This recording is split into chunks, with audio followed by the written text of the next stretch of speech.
Zonja dhe zotrin, mi mbrëma me Edvin Peqin për cilin të kjo edicionin qendror informativ. Mirëmbrëma, shikues të nderuar, ju njohim fillimisht me kolegen Isida Tufa me zhvillimet kryesore të ditës. Gjatë konferencës sfidat e prokurorisë, ambasadori amerikane ju kërkoi përfaqësuesve të drejtësisë që autorët e veprave penale të mos mbeten pa ndëshkuar në mënyrë që Shqipëria të bëhet një vend tërheqës për investitorët. Disa orë pasi firmosi dekretin që ktheu në kuvend ligjin për gjyqtarët, ligj që nuk ua bën natyre të detyrueshëm petimin e presidentit, ky i fundit ka publikuar arsyet e aktit të tij. Kryeministri Edi Rama ishte në Thuman, një nga zonat e prekura më rënd nga tërmeti 26 nëntorit. Rama tha se javën tjetër nis tenderi ndërkombëtar për ndërtimin, ndërsa u zotua se shtëpitë një katëshe do të përfundojnë brenda vitit. Elion Hato, një nga të plagosurit e masakrës së vitit 2018 në zonën e Ish-bllokut, është i detyruar që brenda 48 orësh të deklarojë pasurinë. Hato akuzohet për vrasje dhe vepra të tjera penale. Në tryezën për reformën zgjedhore, Partia Demokratike ka paraqitur propozimin për financimin e partive në zgjedhje. Janë 5 risitë propozuara, mes tyre reduktim drastik i financimit privat partive në zgjedhje dhe kontrolli partive nga njëra tjetra. Kryetaria e grupit të opozitës së re, Rudina Hajdari, kërkon kuvendit ndryshime në komisionet parlamentare, propozon largimin e saj nga kryetaria e Komisionit të Integrimit dhe Fatjona Dimitrit nga Komisioni i Medias. 79 vdekur dhe mbi 2200 të prekur nga koronavirusi në Itali. Testi të koronavirusit i është nënshtruar edhe Papa Francesku, i cili ka rezultuar negativ, ndërsa në Shqipëri nuk ka ende asnjë rast të konfirmuar me COVID-19. Bizneset amerikane në Shqipëri kërkojnë nga administrata tatimore që të hartojë politika tërheqëse në mënyrë që ta bëjnë klimën e biznesit më interesante për investime të reja. Vjon tensioni i lartë në kufirin Greqi-Turqi, ku qindra mijëra refugjat kërkojnë të hyjnë në vendet e Bashkimit Evropian. Sot zonën e inspektuan krerët e Bashkimit Evropian, ku bën të ditur se i akordojnë Greqisë 700 milion euro për përballimin e krizës. Tennessee goditet nga një stuhi vdekje prurse dhe tornado. Si pasojë e motit të keq, 22 persona kanë humbur jetën, ndërsa janë shkatruar qindra shtëpi. Shqipëria një rivalët në edicionin e dytë në Ligën e Kombeve. Goglat i sollën fat ekipit të Edi Rejas, teksa në grup do të përballen me Kazakistanin, Lituanin dhe Bielorusin.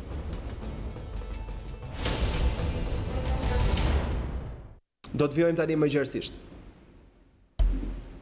Në institucionin e akuzës vjojnë të notojnë ende njerëz në mediokritet. Është ky shqetësimi ngritur nga kryeprokurori Olsian Çela, i cili deklaron ndër të tjera se përsa kohë që nuk ka një datë të përcaktuar për përfundimin e procesit vettingut, problem mbetet ngarkesa e punës së prokurorëve.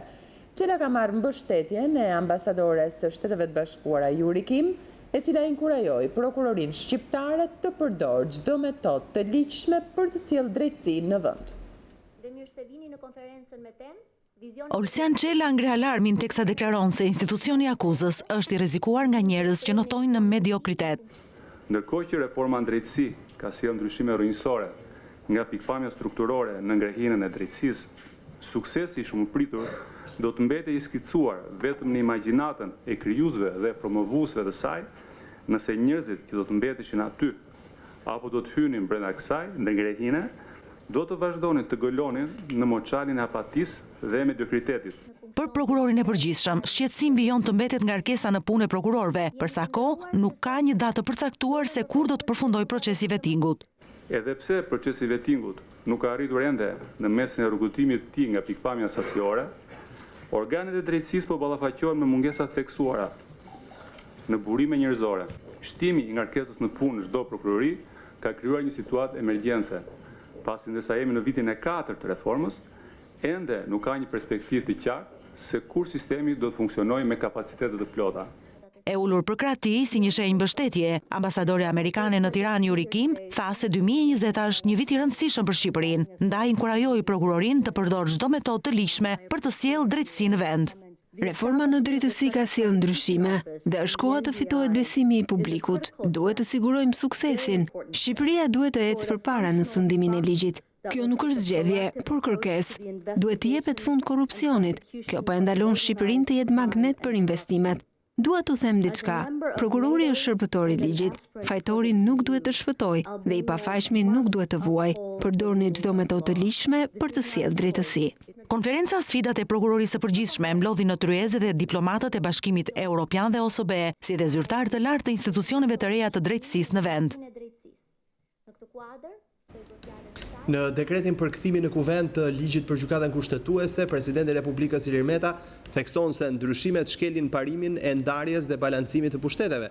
Për kreun e shtetit, antarët e gjykatës kushtetuese duhet të betohen vetëm para presidentit, pasi përbën një garanci më shumë për njojje të parimit të sovranitetit kombëtar. Në dekretin e firmosur para mira qytetarëve në tubimin e 2 marsit, për kthimin e ligjit për gjykatën kushtetuese në kuvend, Presidenti i Republikës Ilir Meta thekson qartë se ndryshimet e ligjit që lidhen me ceremoninë e betimit të antarëve kushtetues janë në shkelje të rënd të ligjit themeltar të shtetit. Kjo veprimtari e mazhorancës duke refuzuar bashkëpunimin e kërkuar nga Presidenti i Republikës në procesin e emërimeve të gjyqtarëve të gjykatës kushtetuese përbën shkeljen më të rëndë të parimit të ndarjes dhe balancimit të pushteteve në një shtetës së drejtës, përbën tejkalim të kompetencave kushtetuese të kuvendit në procesin e emërimeve të antarëve të gjykatës kushtetuese, dëshmon shkelje të parimit të lojalitetit kushtetues, cënon legitimitetin e gjykatës kushtetuese, dëshmon qartë se kuvendi monopartiak synon kapjen me çdo kusht të gjykatës kushtetuese për të emëruar kandidat që gëzojnë mbështetjen e vetme të një force politike, duke rrëmbyer kompetencat e kreut të shtetit.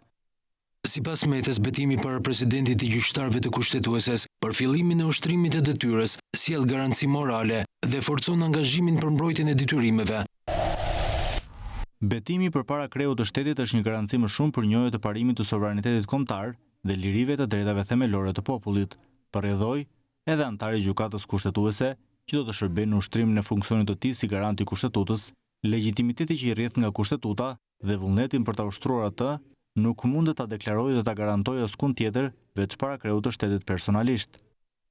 Presidenti i Republikës duke ju drejtuar deputetëve thekson se dekreti synon rikthimin e paqes sociale, respektimin e shtetit të së drejtës, kufizimin e ekspansionit të pushtetit të mazhorancës politike në kuvend, respektimin e kufive të kompetencës kushtetuese, si dhe lojalitetin kushtetues.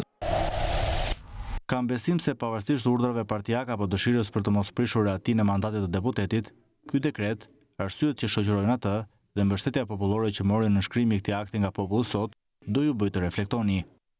Presidenti Meta risjell në vëmendje faktin që sipas tij ndryshimet në ligjin për gjykatën kushtetuese nuk u konsultuan me Këshillin e Lartë Gjyqësor, Këshillin e Lartë të Prokurorisë, Këshillin e Emërimeve në Drejtësi. Madje sipas tij institucionet që kanë dhënë përgjigje janë shprehur kundër ndryshimeve. Majoranca socialiste deklaron se do të arrëzoj dekretin e presidentit Meta, i cili ktheu për rishqyrtim ligjin për gjykatën kushtetuese. Deputeti socialist Adnor Shameti thot se nëse presidenti shpall një dekret për shpërndarjen e parlamentit, ai vendim ligjërisht do të jetë nul. Pavarësisht ultimatumit të presidentit të Republikës Ilir Meta, se do të shpërndajë parlamentin nëse mazhoranca nuk reflekton në raport me ndryshimet ligjore në ligjin për gjykatën kushtetuese, socialistët nuk janë shqetësuar. Adnur Shameti tha se shumica parlamentare do të arrëzojë dekretin presidencial.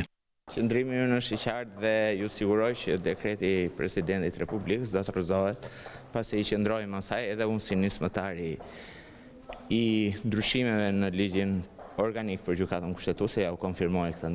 Çdo vendim i mundshëm i kreut të shtetit për shpërndarjen e parlamentit nuk i trazon socialistët, pasi një dekret i tillë është nul dhe pas një bazë kushtetuese.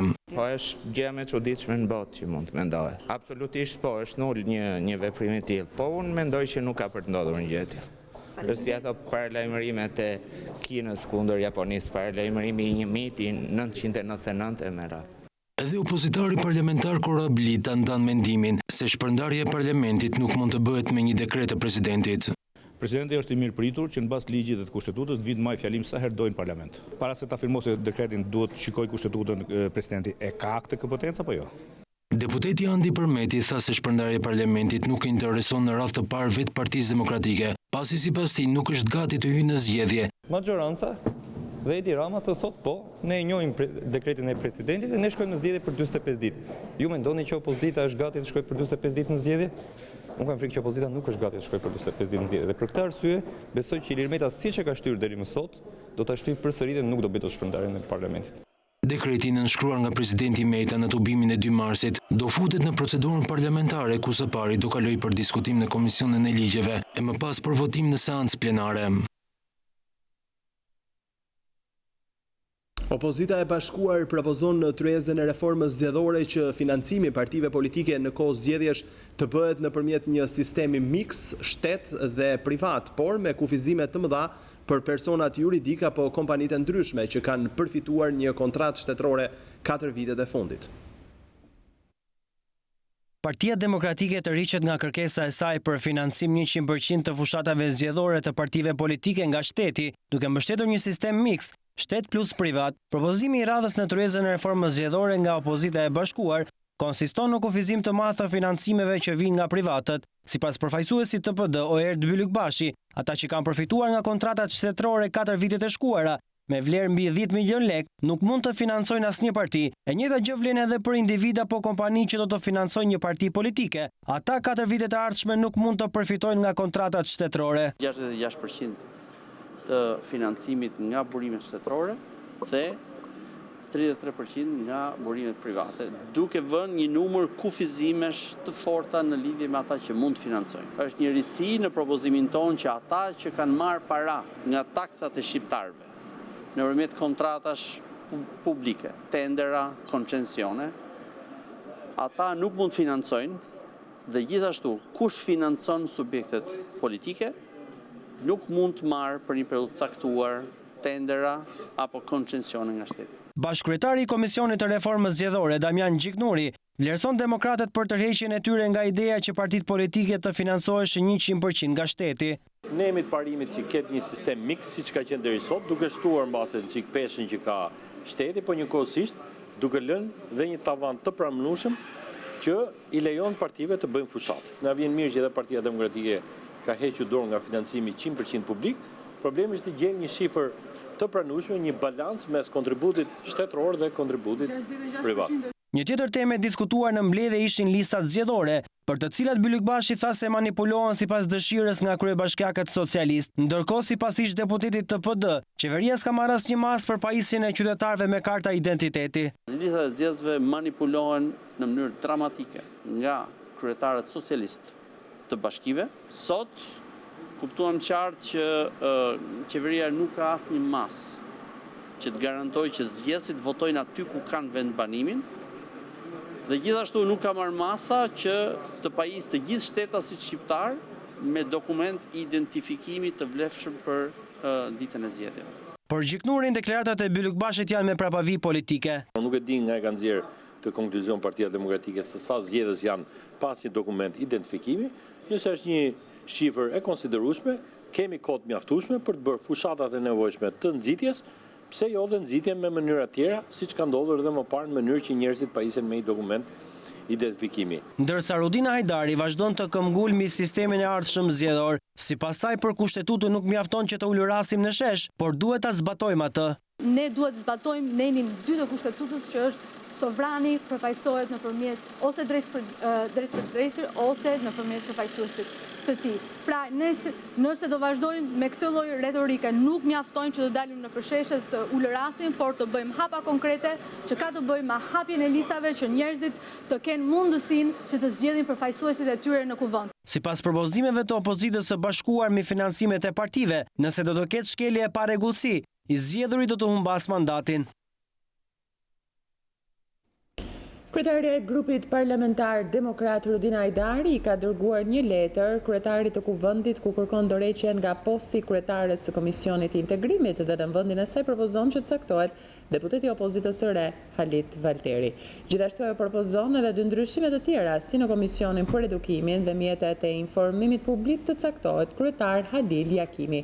Disa ditë më parë, Rudina Hajdari dhe antarët e grupit parlamentar Demokrat kërkuan shkarkimin e kryetares së këtij komisioni, Fatjona Dimitrit, Edhe kjo kërkesë erdhi fill pasi Dimitri kërkoi shkarkimin ministres së arsimit Besa Shahini për skandalin seksual në shkollën e mesme në Fier. Kurse në Komisionin e Veprimtarive Prodhuese, Tregtin dhe Mjedisin, Hajdari kërkon të caktohet nënkryetar deputeti Arlin Çarçani.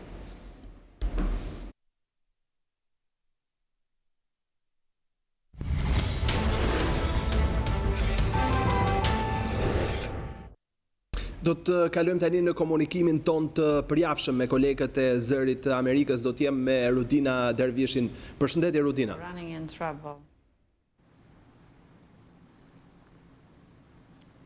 Po mirë tash.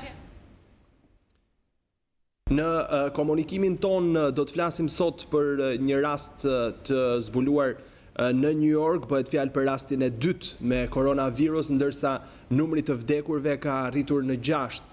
Është një situatë, le të themi, e vështirë edhe në Shtetet e Bashkuara të Amerikës, atje janë marrë një sër masash për koronavirusin, ashtu si edhe në vendet e tjera të botës, ndërsa ka patur edhe shtete amerikane që kanë vendosur masa izoluese. Nuk e di nëse kemi Rudinën në komunikimin ton për ta pyetur se si është situata aktualisht dhe a kanë frikë amerikanët nga përhapja e koronavirusit.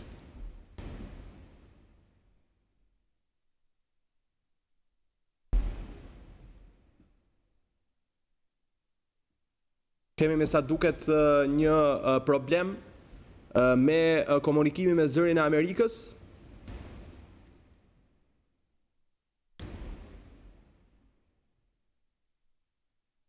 Do të kalojmë në të tjera informacione në momentin që do ta kemi lidhjen gati, do të komunikojmë sërish me kolegen e Zërit të Amerikës. Ministri i Jashtëm gjerman Heiko Maas është shprehur në favor të hapjes së negociatave të pranimit në Bashkimin Evropian me Shqipërinë dhe Maqedoninë e Veriut. Bisedimet e pranimit janë mjeti më i mirë për t'i dhënë Shqipërisë dhe Maqedonisë së Veriut mbështetjen më të mirë të mundshme dhe për të bërë përparim të mëtejshëm. Pa një shenjë inkurajuese nga Bashkimi Evropian, ne do të rrezikonim përparimin e madh të bërë vitet e fundit. Kjo do të dëmtonte interesat e Bashkimit Evropian dhe Gjermanisë, deklaroi ministri gjerman. Në Ballkanin Perëndimor duhen shtete demokratike të qëndrueshme dhe efikase. Të dy vendet kanë bërë përparim të qartë në fushat kryesore të reformës, veçanërisht në forcimin e sistemit gjyqësor dhe luftimin e krimit të organizuar dhe korrupsionit, tha ministri i Jashtëm Heiko Maas.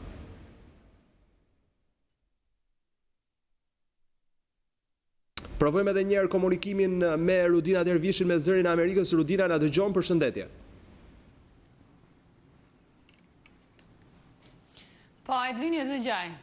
Atëherë, Rudin, përflisnim për situatën e koronavirusit edhe aty në Shtetet e Bashkuara të Amerikës. Në New York sot është zbuluar rasti dytë i infektimit me koronavirus, ndërsa numri të vdekurve ka arritur në 6. Si po reagojnë amerikanët ndaj frikës së koronavirusit? Po, Edvin, 6 vdekjet në fakt janë shënuar në shtetin e Washingtonit, që është në pjesën veri perëndimore të Shteteve të Bashkuara, ku zyrtarët në fakt thonë se sëmundja ishte përhapur e pa zbuluar për rreth 6 javë. Megjithatë, rastet e infektimit kanë filluar të shfaqen në disa shtete të tjera si New Yorku. Amerikanët megjithatë nuk janë ende në gjendje paniku. Në përgjithësi gjithkush po merr masa përgatitore me furnizime ushqimore apo me ilaçe. Megjithse numri i rasteve të infektimit me koronavirus arriti në 100 raste të konfirmuara dhe vdekjet u rritën, presidenti Trump tha se nuk ka nevojë të menjëhershme për shpallur një gjendje emergjense kombëtare. Presidenti përpoq në fakt ta vër koronavirusin në perspektivën e sëmundjeve të tjera, duke vënë në dukje se shifrat me koronavirus janë ende shumë të ulta për të alarmuar, për shembull krahasuar me gripin.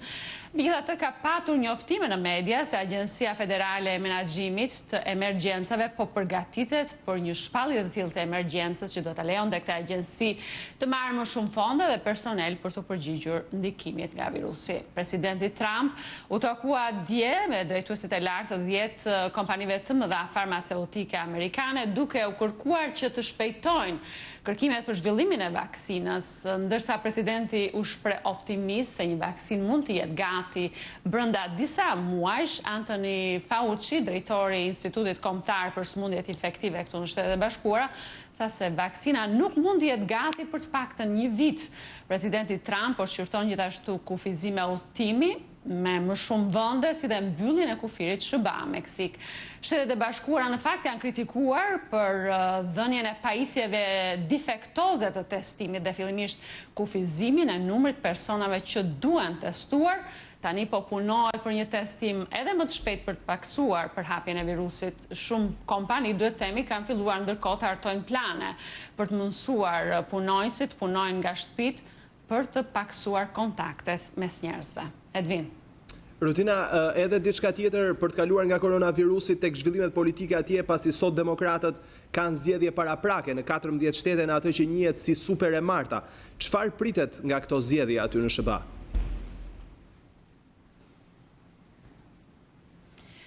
Po, votimi i sotëm është shumë i rëndësishëm, pasi do të përcaktoj rreth 1/3 e delegatëve në rang vendi për demokratët. Janë pra 14 shtete që votojnë. Senatori i Vermontit, Bernie Sanders, udhëheq garën me 58 delegatë fituar tashmë nga zgjedhjet paraprake. Ai mund të marrë edhe më shumë mbështetje nga votuesit në shtete si Kalifornia dhe në Teksas, ku sondazhet tregojnë se është në krye të kandidatëve të tjerë. Shteti i tretë më i rëndësishëm në garën e sotme është Carolina e Veriut, ku anketimet tregojnë se senatori Sanders dhe ish-presidenti Joe Biden janë në një garë të ngushtë me njëri tjetrin. Zoti Biden ka fituar, duhet kujtojmë, Karolinën e Jugut dhe ka siguruar tashmë 50 delegatë dhe shpreson që fitoria e javës kaluar atje ta shtyjë edhe më tej avantazhin e tij në kualifikim. Në vendin e tretë arritet senatoria Elizabeth Warren, e cila ka premtuar të vazhdojë garën deri në shpalljen e fituesit. Super e Marta vjen në fakt me ndryshimet më dha në garën elektorale, për shembull senatoria e Minnesotës Amy Klobuchar njoftoi se i dha fund kandidimit dhe se do të mbështes tani zotin Biden, edhe Pete Buttigieg shpalli gjithashtu fundin e fushatës së tij dhe njoftoi se edhe ai mbështet Joe Bidenit. Sot në fakt do të mësohet se sa shumë vota i ka siguruar kandidati tjetër Mike Bloomberg. Fushata intensive e reklamave prej $500 milion të shpenzuara deri tani. Tani, për plasja më e fortë mbetet ajo me senatorit Sanders, që ka jo vetëm më shumë kandidat, por edhe më shumë fonde nga rivali tjetër kryesor Joe Biden, por që ka tani pas vetes krahun më të moderuar të partisë. Duhet themi që kërkon të menjanohet disi nga senatorit Sanders, idet socialiste të së cilit shumë demokrat i shohin si të pafavorshme për të fituar ndaj presidentit Donald Trump në nëntor. Rutina, të falenderoj për gjithë informacionet që përcolle, si për situatën e koronavirusit, ashtu edhe për super të martën.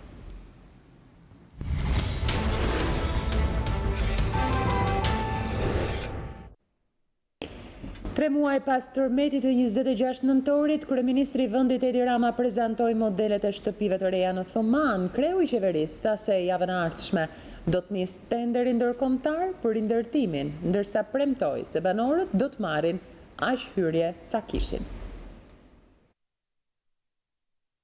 Është zona më e prekur në njerëz dhe banesa nga tërmeti katastrofik i 26 nëntorit që goditi vendin. 3 muaj pas tërmetit, kryeministri Edi Rama prezantoi modelet e shtëpive të reja që do të ngrihen në Thuman dhe premtoi se brenda 2020-s do të jenë gati të gjitha banesat individuale, ndërsa ndërtesat disa katëshe do të marrin më shumë kohë. Unë do të qëndroj bashkë me ju me syt dhe mendjen të përqendruar në radhë parë për të bërë më të mirën që të gjithë ata që në ato momentet para ishin të shokuar dhe ndjeshin të pashpresë ta bëjnë gëzuar vitin e ri 2021 në shtëpinë e re. Këto realisht do të jenë shtëpi, vila në kuptimin më të plot fjalës. Shtëpi me hapësirë të mjaftueshme, sipas frymëve, dhe për ata të cilët ju shprishur shtëpia dhe kanë qenë në shtëpinë e vjetër më shumë se 1 kuror, do t'i japim aq shtëpi sa që kanë kurora. Kreu i qeverisë tha se javën e ardhshme do të nisë tenderi ndërkombëtar për rindërtimin. Do të fillojmë bëjmë takime me komunitetet që janë lutur. Një javë e ardhshme do fillojmë me ndërkombëtare. Në përgjigje të shqetësimeve për rivlerësimin, kryeministri Rama deklaroi se banorët do të marrin aq hyrje sa kishin.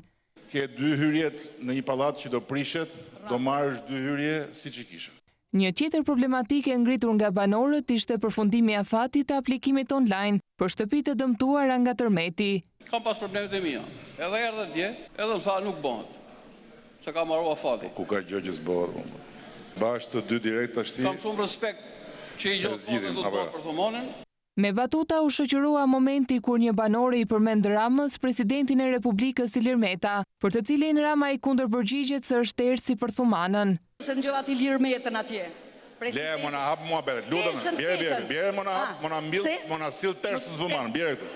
Leja tersin presidencën. Rama vizitoi nga afër zonën e planifikuar për të ndërtuar shtëpi të reja në Thuman, ndërsa më herët ai u ndal për vizitë në familjen e Sokol Mesitit, përfitues i bonusit të qeras, i cili është akomoduar në banesë të përkohshme.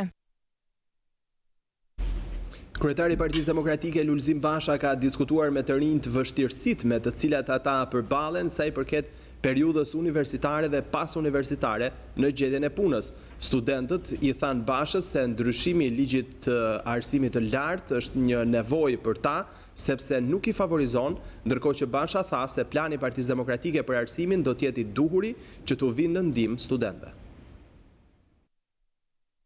Kryetari i Partisë Demokratike Lulzim Basha është takuar këtë të martë me disa prej të rive që ka komunikuar në rrjetin social Instagram për çështjet e arsimit. Studentët i kanë rrëfyer kryedemokratit shqetësimet e tyre që kanë gjatë periudhës së universitetit, e po ashtu edhe vështirësitë në gjetjen e punës. Sipas tyre duhet të ndryshohet ligji i arsimit të lartë. Po kishit një tip ministër arsimit. Çfarë do bëni? Si u përgjigjet? Unë e pa ndryshimin e ligjit për arsimin e lartë. Problemi që ka arsimi sot në Shqipëri është nuk di çfarë thuash më para. Duke filluar nga tarifat, nga kushtet që kemi, nga literatura që përdorin sot në shkollë, nga tarifat e larta që është një problem tepër i madh për familje shqiptare me rrogat që marrin prindrit tonë. I bja mundësi për shumë studentëve që kanë familjet në nevojë në ndihmën ekonomike. Rritjen e financimit për studentët që vinë nga familje në nevojë. Emigrant nuk kanë mundësi për fëmijë në familje. Sipas Bashës që të kemi një sistem arsimor të shëndosh, duhet që universitetet të fitojnë autonominë e tyre, e po ashtu studentët të jenë më afër me praktikat e me tregun e punës. Ndryshimi i ligjit për arsimin e lartë, sepse mund të rrisësh financimin, përse gjithçka kontrollohet me dorë të hekur nga qendra, nëse për gjithçka duhet marrë lejen Ministrit të Arsimit, atëherë semi kurrë. Duhet fitohet autonomia e universiteteve, e fakulteteve, e katedrave, dhe natyrisht kjo do të thotë edhe përgjegjësi. Dhe për këtë edhe roli juaj si studentëve është i rëndësishëm për transparencën, për cilësinë e mësimdhënies. Futja e sistemit të trajnimit dual me rritjen e praktikës dhe me praktikën në fund të studimeve. Kryetari PD tha përpara të rinjve se në vendin tonë është bërë e vështirë gjetja e një vendi pune edhe në sektorin privat, pasi edhe aty duhet të kesh mik. Edhe tregu punës ka një problem shumë i madh. Edhe aty futesh me mik. Si në sektorin publik, që as nuk diskutohet, po tani dhe sektori privat është bërë. Kjo është vdekja e ekonomisë. Dhe ne sot vazhdojmë betemi vendi rekord në Ballkan, po flas për Europën, për financimin më të ulët të arsimit në tërësi dhe katastrofë të ulët sa i përket arsimit të lartë.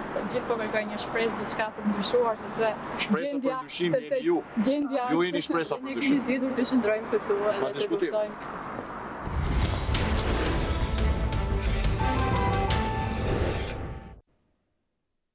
Shqipëria avion të mbetet e paprekur nga koronavirusi. Task Force e ngritur pranë Ministrisë së Shëndetësisë konfirmon se edhe rastet e fundit që u testuan rezultuan negative. Ndërkohë që karantina është funksionale me stafin e trajnuar dhe do të bëhet aktive në momentin që do të konstatohet rasti i parë. Pavarësisht përhapjes së gjerë të virusit kinez në Europë, Shqipëria vijon të jetë në listën e shteteve që nuk janë prekur nga koronavirusi.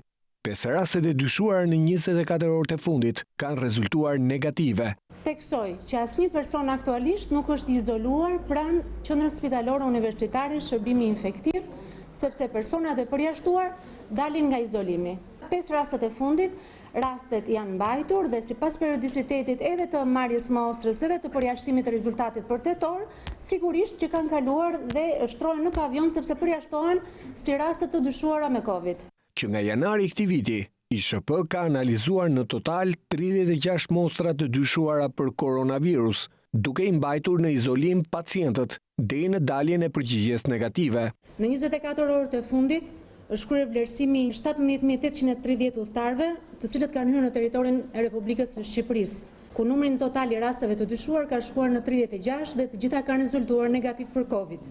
Ndërkohë, task forca e ngritur në Ministrinë e Shëndetësisë vijon komunikimin ditor me qytetarët, prej ku këshillohet vetizolim për një periudhë 14 ditore për të gjithë udhëtarët që vijnë nga zonat e prekura nga virusi Covid-19. Kemi vetëm 39 udhëtarë që sugjerohet vetë karantinimi ose vetë qëndrimi në shtëpi, nëse do të kenë shenja të infeksionit respirator dhe nëse brenda 72 orëve vështirësia në frymëmarrje vazhdon, rastet shkojnë në shërbimin e qendrës spitalore universitare, shërbimi infektiv. Në momentin që do kemi rastin e parë, sigurisht te karantina do kryej funksionin e plot sipas rekomandimeve të OBSH-s.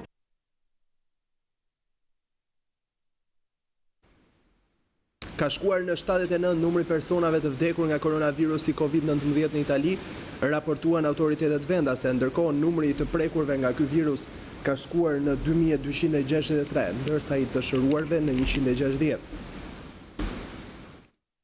Autoritetet italiane njoftuan se 229 persona janë në terapi intensive për shkak të virusit. Rajoni Lombardis konfirmohet përsëri si territori me numrin më të lartë të personave të infektuar. Dhe numri më i lartë i viktimave që deri më sot ka arritur në 55. Në rajonin e Emilia-Romagnës janë regjistruar 398 persona të infektuar dhe 18 viktima, ndërsa në Veneto 297 të infektuar dhe 3 viktima. Testi të koronavirusit i është nështruar edhe Papa Francesku, i cili ka rezultuar negativ. Ka shkuar në 6 numri personave që kanë humbur jetën si pasojë e koronavirusit në Shtetet e Bashkuara të Amerikës. Deri më tani në këtë vend janë konfirmuar rreth 100 raste me koronavirus. Presidenti Donald Trump pritet takohet me drejtuesit e industrisë farmaceutike për të diskutuar mbi çmimet e barnave. Në mbledhje marrin pjesë zëvendës presidenti Mike Pence edhe antarët e grupit të tij të punës për koronavirusin. Bëhet fjalë për një vaksinë mbase edhe një kur, u tha presidenti Trump gazetarëve. Numri i vdekjeve nga koronavirusi në të gjithë botën u rrit në mbi 3.000, ndërsa numri i personave të konfirmuar me koronavirus në gati 90.000.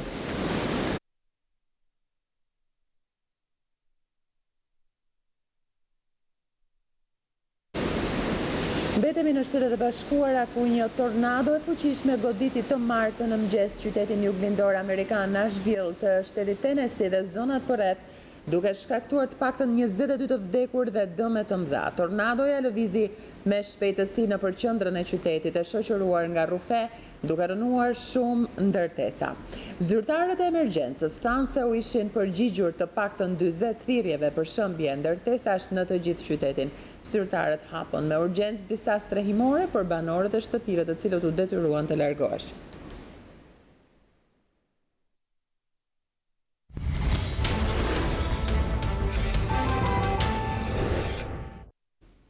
Bizneset amerikane në Shqipëri kërkojnë nga administrata tatimore që të hartojë politika tërheqëse në raport me rajonin, në mënyrë që ta bëjnë klimën e biznesit më interesante për investimet e reja. Në një takim me dhomën amerikane, Drejtoria e Përgjithshme e Tatimeve tha se ka hartuar një plan 5 vjeçar që adreson kërkesat e bizneseve. I kërkon administratës tatimore që të hartojë politika të rreqëse me rajonin në mënyrë që ta bëjnë klimën e biznesit më të përshtatshme për investimet e reja. Ne dimë shumë mirë që Shqipëria krijon politika tatimore që janë jo domosdoshmërisht ato më atraktive në rajon dhe ka ardhur koha që ne të shikojmë këto politika tatimore në një mënyrë që të jenë interesante dhe inkurajuese edhe për investitorët e huaj. Por bizneset amerikane në Shqipëri vazhdojnë të kenë edhe shqetësime të tjera, si evazioni fiskal dhe mos rimbursimi në kohë të VSH-s. Kemi ndryshime në tarifat dhe normat tatimore për tatimpagues bazuar në xhiron e tyre, këto ndarje, këto limitime dhe sidomos ndarja e nën 8 milion apo mbi 8 milion, janë arsyeja bazë pse tatimpaguesit e vegjël bëjnë evazion fiskal dhe synojnë që të rinë nën limitin e 8 milionshit. Të dhënave të administratës tatimore, rimbursimi është në kohë është përmirësuar me ritme të ndjeshme. Megjithatë, nuk Kemi arritur ende respektimin e afateve ligjore 30 ditë nga kërkesa. Për të adresuar problematikat dhe kërkesat e bizneseve, Drejtoria e Përgjithshme e Tatimeve thotë se kanë hartuar një plan strategjik 5 vjeçar. Jemi duke hartuar një strategji afatmesme 5 vjeçare, sigurisht në bashkëpunim me Ministrinë e Financave, e cila synon pikërisht atë që kërkohet nga komuniteti i biznesit dhe nga komuniteti i investimeve të huaja, që është politika tatimore dhe fiskale afatgjata dhe të pandryshueshme. Këto ankesa të bizneseve vinë në një kohë që administrata tatimore ka nisur kontrollin në disa sektorë të ekonomisë, si ndërtimi, bar, restorantet apo hidrokarburet.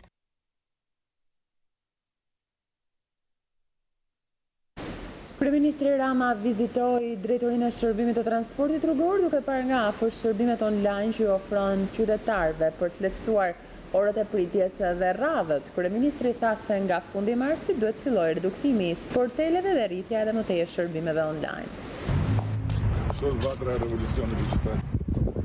Një leje drejtimi që më përpara bëj për 15-20 ditë, tani bëhet brenda ditës në vetëm 30 minuta.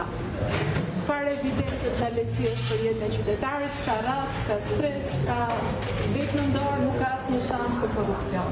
Po bëjmë digitalizimin e dosjeve fizike.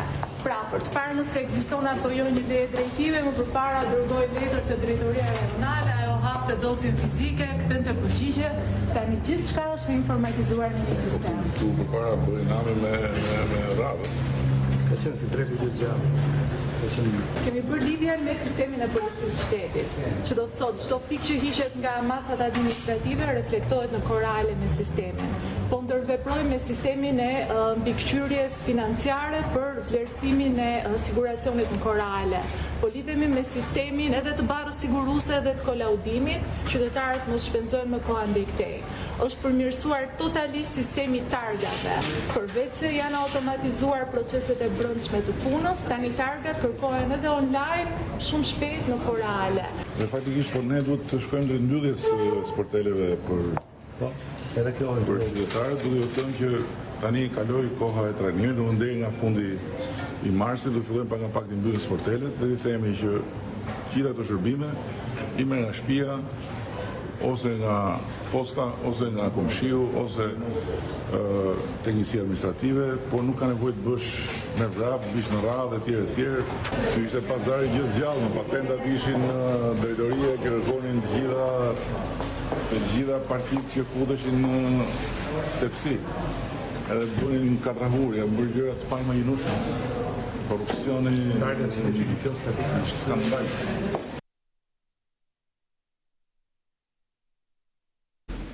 Kreu i kadastrës Artan Lame raportoi në Komisionin e Ligjeve në lidhje me projekt ligjin mbyllja e proceseve kalimtare të pronësisë, i cili sipas tij është më social dhe nuk nxjerr në mes të 4 rrugëve njerëzit që e kanë një shtëpi, pavarësisht se jo të legalizuar. Me ndryshimet e reja në ligjin e pronave, qeveria kërkon t'i jap zgjidhje problemit të qytetarëve që kanë objekte të palegalizuara. Kriju Agjencisë së Kadastrës Artan Lame sqaron se me ligjin e ri qytetarët do të përfitojnë kompensim apo sistemim më parë se IKMT të veprojë për prishjen e banesave. Zgjidhja që gjen ky ligj është sociale, që do të thotë askush që ka një banesë nuk mund të nxirret nga banesa pa marrë një shpërblim qoftë të pjesëshëm për banesën e tij. Ligji i vjetër thoshte që banesat që nuk legalizohen prishen, ligji i ri i ndan në 2 kategori të mëdha. Banesat që do përmbyllet, do vazhdojnë dhe do përmbyllet procesi legalizime, këto që kanë mbetur, dhe banesat që nuk mund të legalizohen për arsye që thashë infrastrukturës, të projekteve kështu me radhë, do përfitojnë nga minimalisht nga 2 kategori, ose nga banesa sociale, nga ligji për strimin social, ose do përfshihen në projektet e shpronësimit për interes publik me nivelet caktuara, me të ndjes të kompensimit, jo shpronësimit, të kompensimit se është me një nivel caktuar, pra jo me vlerën e plot, për banesën. Në tetor të vitit 2019, Komisioni i Venecias i ktheu kuvendit për rishqyrtim ligjin e pronave, duke renditur një sër argumentash, si atë të shkeljes së drejtave të njeriut, apo edhe për përcaktimin e titujve të pronësisë për tokat bujqësore. Ministri i Turizmit dhe Mjedisit Blendi Klosi në takimin e komiteteve rajonale të turizmit që u mbajt në Vlorë foli mbi rëndësinë e ligjit të ri të turizmit detar, duke i dhënë zgjidhje dhe lehtësira fiskale këtij biznesit munguar në Shqipëri. Vlora ishte ndalesa e radhës e turit të komiteteve rajonale të turizmit, ku fol për masat që duhen marrë para çeljes së sezonit turistik. Procesi i certifikimit të kategorizimit të hoteleve, ndarja e vjes bregdetare, lidhja e kontratave me subjektet private dhe aksioni pastrimit ishin disa nga tematikat që u diskutua në këtë takim. Ministri i Turizmit dhe Mjedisit Blendi Klosi foli për rëndësinë e ligjit të ri të lundrimit në turizmin e jateve, kroqerave dhe mjeteve të vogla, duke thënë se ai synon të zgjidhë problematikat që kanë të bëjnë me këtë biznes të munguar në Shqipëri. Ligji i ri kërkon zgjedhje në mënyrë për herë të parë saksime se çfarë do të thotë turizmi detar, kush janë mjetet e turizmit detar dhe kush janë procedurat që ato funksionojnë. Përpiqet të zgjidhë në mënyrë sa më mirë të mundshme problematikat që kanë të bëjnë me regjistrimet. Ajo që dua më shumë se kaq është që në kuadër të politikës së re për zhvillimin e turizmit, ne të krijojmë lehtësira fiskale për regjistrimet e këtij lloji biznesi të munguar sot në Shqipëri, për ta bërë Shqipërinë jo vetëm konkurruese me vendet e rajonit, edhe me vendet e mesdhellë për sa i përket biznesit marinave, por ta bëjmë edhe një hap përpara, të jetë me lehtësira më të mëdha fiskale. Klosi gjithashtu kërkoi bashkëpunimin edhe të operatorëve turistik, ndërsa në fund të aktivitetit shpërndau certifikatat e kategorizimit për hotelierët e Vlorës.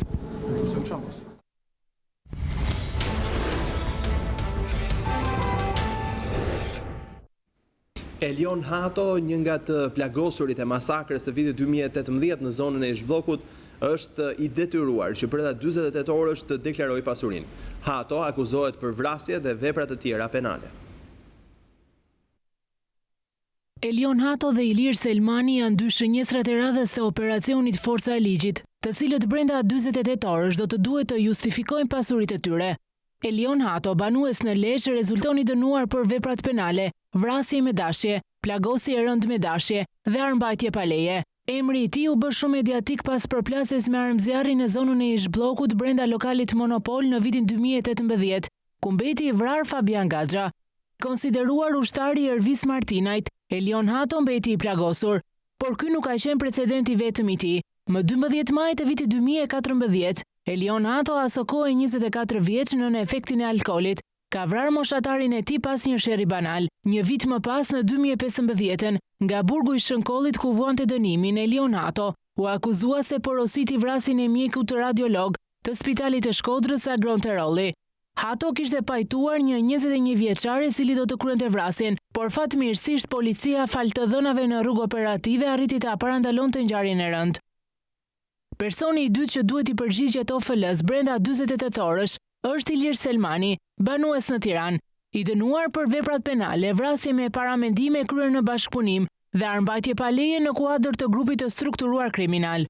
Aktualisht Selmani është në kërkim nga policia pasi rezultoni përfshirë në vrasjen e ish efektivit të policisë, Santiago Malko, në gusht të 2019.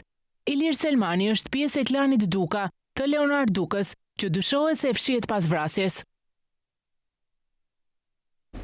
Një tjetër person i cili ishte shpallur në kërkim në kuadër të operacionit me Zhgorani është arrestuar këtë të martë në pranga ka përfunduar shtetësimi iniciale Brahim Maraj, 32 vjeç, i cili ishte shpallur në kërkim për veprat penale, organizim i lotarive të palejuara dhe mos kallëzim krimi. Ndaj tij gjykata e rrethit gjyqësor përmet kishte caktuar masën e sigurisë arrest në burg. Gjatë operacionit u sekuestruan 130 kg kanabis, armë zjarri të ndryshme, tritot, granata e fishek, shuma prej 10 milion lekësh, 7.500 euro, si edhe 3.500 euro të dyshuara të falsifikuara. 5 ditë më parë, në kuadër të këtij operacioni, u ndaluan 36 persona dhe u proceduan 53 të tjerë. Mbi 40 persona janë shoqëruar në policinë e Durrësit për t'u pyetur rreth vrasjes së dy të rive mbrëmjen e së hënës në Shkozet. Persona ente të pa identifikuar qëlluan me armë zjarri duke lënë të vdekur dy të rinj, Angelo Avdia dhe Dorian Shkoza. Dy viktimat kanë pasur precedent të mëparshëm penal, ndërkohë që policia po punon për të zbardhur shkakun e vrasjes. Vetëm pak metra larg prej servisit, në rrugë, është ekzekutuar 35 vjeçari Dorian Shkoza së bashku me shokun e tij Angelo Avdia. Të dy personat mbrëmjen e shkuar janë ekzekutuar nga persona ende të paidentifikuar, makina e së cilëve u gjet afër zonës së Rrogozhinës tek bishti i zhurit e djegur. Dyshohet që makina e autorëve ka qenë e vjedhur. Ka patur më herët konflikte këtu në lagjen tuaj? Jo, me ata jo. E të gjova po më duk si fishek zjarë, nuk dola fare. Ku bërtisnin pastaj doli goca pa union. Tezja e viktimës Angelo Avdia e trënditur nga ngjarja thotë se familja e tij ishte në gjendje të vështirë ekonomike. Sipas të afërmes, Angelo sapo ishte kthyer nga Londra ku punonte për të mbajtur familjen. Pa punë ishin çunat, mama pa punë, pa babi janë rrit, jetima. Kështu janë rrit. Iku, baba ila e braktisi iku. Me një dhomë dhe atë dhomë e ka rregullu shoqata aronve që është këtu. Ato fleshin ato kalamajzej se për jashtë janë rrit ato fëmijë. Mbi 40 persona ka shoqëruar policia prej mbrëmjes së shkuar në ambientet e policisë. Janë kryesisht të afërm, miq, por edhe dëshmimtar okular, të cilët kanë qenë mbrëmjen e shkuar në momentin kur ka ndodhur atentati me ekzekutimin e 2 të rinjve. Deri tani policia e Durrësit nuk ka një pistë dhe nuk dihet se cila ka qenë shënjestra e 2 prej të ekzekutuarve këtu në lagje numër 14 në Shkozet. Edhe sot inspektorët e krimeve kanë qenë në vendin e ngjarjes duke mbledhur provat, por edhe kamerat e sigurisë përgjatë rrugës ku ndodhi ekzekutimi. Familjarët e Fatmir Veliajt, i cili ditën e djeshme u gjeti vetvarur në burgun e Peqinit, kanë hapur dyert e mortit. Vëllai i tij, Tafil Veliaj, shprehet se kjo ngjarje ka tronditur edhe pse ishte hera e 4 që ai tentonte vetvrasjen, ndërsa i afërmi i viktimës thotë se Fatmiri u dënua për një krim që nuk e kishte kryer. Familjarët e Fatmir Velia, i cili një ditë më parë u gjeti pa jetë në burgun e Peqinit, kanë hapur dyert e mortit në fshatin Margëlliç të Patosit. Vëllai i tij Tafil Velia shprehet se kjo ngjarje i ka tronditur, edhe pse ishte hera e 4 që vëllai i tij tentonte vetvrasjen. Ndërsa i afërmi i viktimës Jonus Veliaj thotë se Fatmiri u dënua për një krim që nuk e kishte kryer. Kemi folur deri dje me ta dhe morën vesh që ai bërë vetvrasje. Kishte tentuar dhe herë të tjera? Besoj 2-3 herë tjera. Ai këtë se kishte për herë të parë. Sepse ai në burgun e Peqinit 2 herë po që e ka bërë këtë përgatitje, po e kanë shpëtuar. Kjo e fundit. Drejtësia nuk ka funksionuar në rregull. U vra vërtet një njeri, po ky person nuk e pranoi. Që duhesh gjykuar, duhesh studiuar, duhesh... 40 vjeçari Fatmir Veliaj u gjeti pa jetë mesditën e së hënës në burgun e Peqinit. 40 vjeçari, i cili vuante dënimin me burgim të përjetshëm për vrasje, u gjeti vetvarur në qelinë e tij. Ministria e Mbrojtjes është institucioni i dytë me një politik kundër ngacmimit seksual. Paketa e prezantuar me procedurat se si veprohet në rast të ngacmimeve seksuale synon që të krijojë një mjedis më të sigurt për gratë dhe vajzat në radhët e forcave të armatosura shqiptare. Ministria e Mbrojtjes i thot jo ngacmimeve seksuale mes pjesëtarëve të forcave të armatosura shqiptare. Shifrat tregojnë se rreth 40% të grave dhe vajzave në forcat armatosura në botë kanë rënë prej ngacmimeve seksuale sipas të dhënave të NATO-s deri në vitin 2018. Ministria e Mbrojtjes prezantoi paketën ligjore kundër ngacmimit seksual në forcat armatosura. Paketa synon të krijojë një mjedis më të sigurt dhe tolerancë zero ndaj ngacmimeve me natyrë seksuale. Është tashmë detyrë komandantëve të ndjekin procedurat e caktuara në raste të tilla. Ngacmimet seksuale janë për fat keq një fenomen që godet edhe forcat armatosura shumë më moderne dhe shumë më disiplinuara apo më profesionale se forcat armatosura shqiptare. Vlerësoj se kjo paketë është sot një domosdoshmëri. Është një pjesë themelore përpjekjes tonë për të krijuar një forcë ku gratë dhe vajzat të ndihen realisht mirë. Vetëm për vitin 2019-2020, 35.4% e oficerëve të rinj të graduar janë gra dhe vajza. Ministria e Mbrojtjes është institucioni i dytë publik me një politikë kundër ngacmimit seksual në vend. Sipas ligjit, kur dhunuesi apo ngacmuesi është ushtarak, ai merr vërejtje me shkrim, i bëhet ndalim disiplinor jo më shumë se 72 orë ose gjobitet deri me 1/4 e pagës së tij. ndërsa kur dhunuesi është civil, ai dënohet nga autoriteti përgjegjës deri me largim nga puna. Ngacmimet dhe abuzimet seksuale në radhë të uniformave në forcat armatosura nuk ekspozohen. Personat që kanë planuar dhunën seksuale kanë deklaruar në një anketë kryer nga Ministria e Mbrojtjes Shqiptare në vitin 2013 se sekretin kanë vendosur ta mbajnë për vete nga frika e stigmatizimit, si dhe nuk e kanë denoncuar ngacmuesin pasi nuk kishin besim tek zgjidhja. Si grua ushtarake, stop dhunës dhe stop çdo lloj ngacmimi që mund të ketë një bazë ngacmime të ndryshme dhe cënimi të drejtave të njerëzit. Spitalet bashkiake ofrojnë shërbime mjekësore të kufizuara, duke detyruar pacientët e këtyre zonave të rendin drejt spitaleve rajonale. Në spitalin e Asit vërehet mungesa e theksuar e mjekëve, specialist dhe pajisjeve mjekësore. Më shumë se 30.000 banor në bashkinë e Asit përballen me mungesën e kushteve dhe personelit mjekësor në spitalin e Krumës. Mjekët e mbetur atje janë të detyruar të ofrojnë shërbime dhe jashtë profilit të tyre, teksa nuk bëhet fjalë për sallë operacioni dhe shërbime specifike mjekësore. Nuk ka sallë operacioni, këtu bëhet fjalë për shërbime mikrokirurgjie, shërbime të mikrokirurgjisë i kryjmë ne, po e rëndësishme është që të kemi pajisjet për një sallë mikrokirurgjie, të cilat për momentin na mungojnë nëse janë të pjesshme. Asistenca e lindjeve të reja, të cilët sa vine bie nga viti në vit në Has, sipas mjekut Sejtjaku, bëhen nga personeli mesëm ose mjekët e specialiteteve të tjera. Edhe ai mbulohet nga një mjek tjetër, numri i lindjeve ka shku gjithnjë në rënje. Mjeku Jaku ngre shqetësimin se spitalet bashkiake sa vine po e kufizojnë shërbimin e tyre për shkak të buxheteve në rënje nga viti në vit. Shërbimi spitalor në rrethit Hasit përgjithsisht është i cunguar. Kjo dhe për arsyen e një buxheti mjaft të limituar, i cunguar që vjen çdo vit. Do të thotë, ajo nuk na jep mundësi për të plotësuar nevojat e një infrastrukture diagnostikuese dhe mjekuese që ne dëshirojmë. Ndaj unë do bëjsha një thirrje për rishikimin e buxheteve edhe për spitalet bashkiake, pasi vjen çdo vit dhe më i cungum.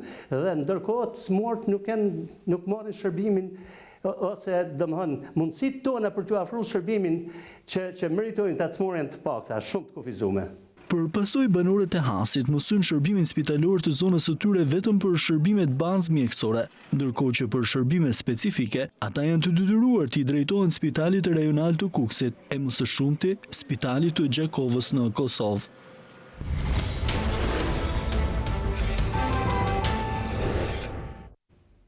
Bashkimi Evropian ka reaguar pas tensioneve të krijuara nga flukset e refugjatëve sirian në kufirin greko-turk të Evros.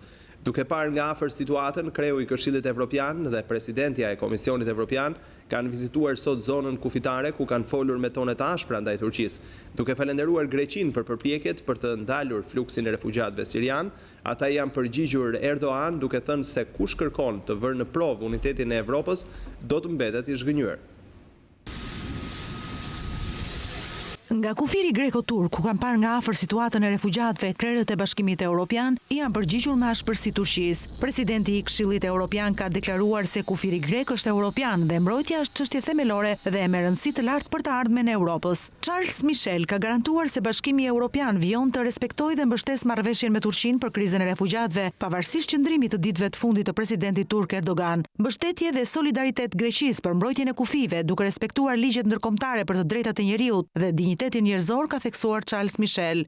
Po kështu edhe kreu i Komisionit Evropian Ursula von der Leyen, duke falenderuar Greqinë për përpjekjet për të ndalur fluksin e refugjatëve sirian, i është përgjigjur Turqisë duke thënë se kush kërkon të vërë në provë unitetin e Europës do të mbetet i zhgënjur. Presidentja EKE ka pranuar kërkesën e Greqisë për mbrojtje politike të vendit, duke i ofruar edhe një kontribut financiar prej 700 milion eurosh në mbrojtjen e kufive, nga të cilat do të depozitohen menjëherë 350 milion. Kryetari i Parlamentit Evropian David Sassoli ka kërkuar zbatimin e politikave të reja për trajtimin e krizës refugjatëve, duke theksuar se deri tani vendet e BE-s nuk kanë kërkuar reforma të Dublinit 2 e as kanë reaguar me vizion, por kanë parë vetëm interesin e ngushtë të secilit. Tonet të njëjta ndaj Turqisë për të mos thelluar më tej krizën humanitare që ka arritur në nivelet e 2015-s ka mbajtur edhe kryeministri kroat Andrej Plenković.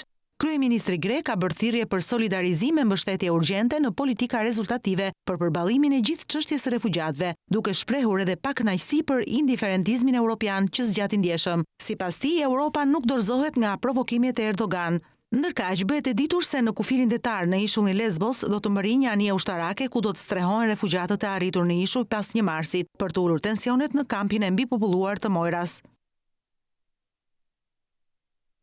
Kryeministri i Kosovës Albin Kurti ka bërë thirrje Serbisë të heqë dorë nga politikat destruktive. Deklarata e tij vjen pasi ministri i jashtëm Ivica Dačić tha se Sierra Leone ka tërhequr njohje ndaj Kosovës. Kryeministri i Kosovës Albin Kurti ka reaguar pas deklaratës së ministrit të jashtëm të Serbisë Ivica Dačić se Sierra Leone ka tërhequr njohjen e pavarësisë së Kosovës, duke theksuar se Kosova nuk e ka shumicën në Kombet e Bashkuara. Përmes një statusi në rrjetin social Facebook, Kurti ka bërë thirrje që Serbia të ndalë këtë ofensivë dhe të heqë dorë nga politikat destruktive. Vullneti tim të mirë për heqjen e pjesëme të tarifës në lëndën e parë që importohet nga Serbia, në mënyrë që të krijohen kushtet për rifillim të dialogut dhe të ndërtimit të marrëdhënieve konstruktive të bashkëpunimit, qeveria serbe po i përgjigjet me intensifikim të fushatës së çnjojjeve të pavarësisë së Kosovës. I bëj thirrje Serbisë zyrtare që ta ndalë këtë ofensivë dhe të heqë dorë nga politika destruktive ndaj Kosovës dhe shtetësisë së saj. Po ashtu, do të kërkojë nga faktorët relevantë ndërkombëtar, në radhë të parë SBA-s dhe BE-ja, si ndërmjetësues në procesin e dialogut, ta shtojnë tryeznim mbi Serbinë që të ndërpres politikat armiqësore ndaj Kosovës. Kurti ka paralajmëruar më tej se do të shqyrtojë me kujdes situatën e krijuar dhe do të veprojë konform interesave të Kosovës dhe qytetarëve të saj. Është zhvilluar kampionati skive në Shishtavet të Kuksit. Skiatorë të ardhur nga Britania e Madhe, enkas për këtë garë, thanë se duhet më shumë mbështetje nga institucionet shtetërore për ta zhvilluar më shumë këtë sport. Në Shishtavet u zhvillua kampionati lokal i skive. Skiator profesionist, por edhe amator ju bashkuan garës e cila tashmë po kthehet në një traditë për qytetin e Kuksit. Skiator të ardhur nga Britania e Madhe enkas për këtë garë, thanë se duhet më shumë mbështetje nga institucionet shtetërore për ta zhvilluar më tej këtë sport. Shishtavetsi ka pas traditë këtë gjithmonë, infrastruktura, investimet janë shumë të dobta, sikur shifet, por tradita vazhdon dhe neve do ta ndërpresim asnjëherë. Kemi ardhur nga Londra pas afat që të ndihmojmë sado pak këtë komunitet edhe trinj që kanë ngel në këtë fshat. Federata Shqiptare e Skive nuk ekziston fare, është inekzistente. Sido që tjetë, çdo ndihmë e privatit apo e shtetit ndihmon këtë komunitet që të vazhdojë të mbajë traditën gjallë të skive. Në fund të aktivitetit u ndan vlerësime për çmime për skiatorët më të mirë për të 3 grup moshat që morën pjesë. Sporti i skive ushtrohet në Shishtavet që prej vitit 1914, kohë në të cilën erdhën trupat alpino-austro-hungareze, të pajisura me mjetet për ski të cilat i përdorën për shërbime ushtarake dhe zbavitje sportive. Ishte gjithçka e përgatitur për këtë edicion informativ, ju falenderoj për vëmendjen tuaj. Shikim të këndshëm në vazhdim, shikues të nderuar.